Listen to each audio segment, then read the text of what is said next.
প্রিয় শিক্ষার্থী, সবাইকে অভিনন্দন জানাচ্ছি। আমরা এ পর্বে ছোট্ট একটি আলোচনা নিয়ে আসছি, যার নাম সাংস্কৃতিক বিপ্লব। এই সাংস্কৃতিক বিপ্লব সংগঠিত হয় 1966 সাল থেকে 1976 সাল পর্যন্ত চীনে। এটি আপনার প্রিলিমিনারির জন্য জানা অত্যন্ত জরুরি যে সাংস্কৃতিক বিপ্লব কোন দেশে হয়। এই যে সাংস্কৃতিক বিপ্লব, এই বিপ্লবটি হচ্ছে চীনের পুরাতন ঐতিহ্য,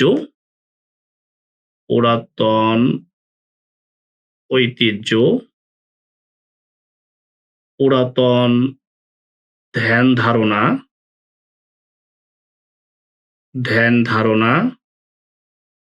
পুরাতন সংস্কৃতি, এগুলি পরিবর্তনের একটি বিপ্লব। আপনারা জানেন আধুনিক চীনের জনক মাও সেতুং। এই মাও সেতুং এর অনুসারীরা চীনকে ঢেলে সাজানোর জন্য, অর্থাৎ এই ধরনের পুরাতন যে ঐতিহ্য যেগুলি নিয়ে সবাই আঁকড়ে ধরে বসে আছে, যা পরিবর্তন না হলে চীনের পরিবর্তন হওয়া সম্ভব নয়, অর্থনৈতিক সমৃদ্ধ হওয়া সম্ভব নয়, এগুলি পরিবর্তনের জন্য তারা ক্যাম্পেইন করা শুরু করল। তারা মানুষকে বোঝানো শুরু করল। চীন দেশে শিক্ষকরা ছিল গোঁড়া, বর্জোয়া, তাদের বোঝানোটা খুব কঠিন ছিল। তারা এলিট ছিল, কিন্তু ছাত্ররা শিক্ষকদের সাথেও ক্যাম্পেইন করা শুরু করলো। একটা পর্যায়ে গিয়ে যারা পরিবর্তন হতে চায় না, এখন বলতে পারেন যে পরিবর্তন বলতে কি বোঝেন? ধরেন একজন খুব লম্বা চুল রেখেছে, বলা হলো ভাই তুমি এই লম্বা চুল কেটে ফেলো।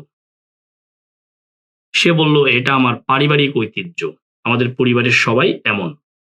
বলল ভাই চুল কেটে ফেলো। বললো না, এটা আমি কাটবো না। এই যে একটা গোঁড়ামি, আমি একটা উদাহরণ জাস্ট আপনাদেরকে দিলাম।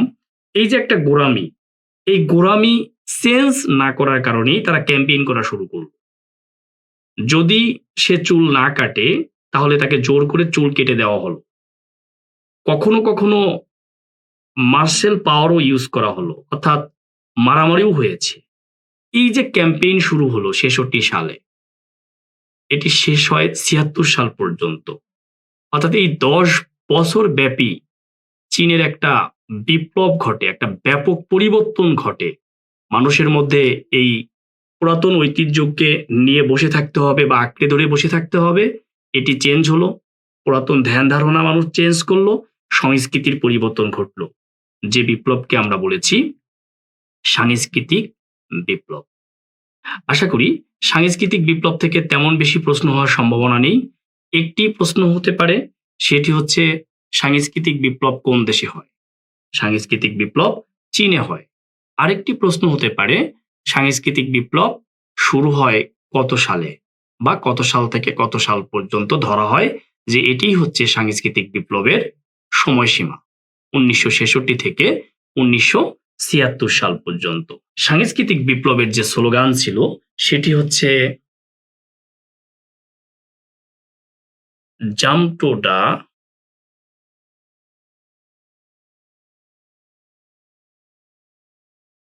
Navigation, jump to search, jump to the navigation, jump to search, এটি ছিল সাংস্কৃতিক বিপ্লবের স্লোগান। আশা করি এর বাইরে আর প্রশ্ন হওয়ার সম্ভাবনা নেই।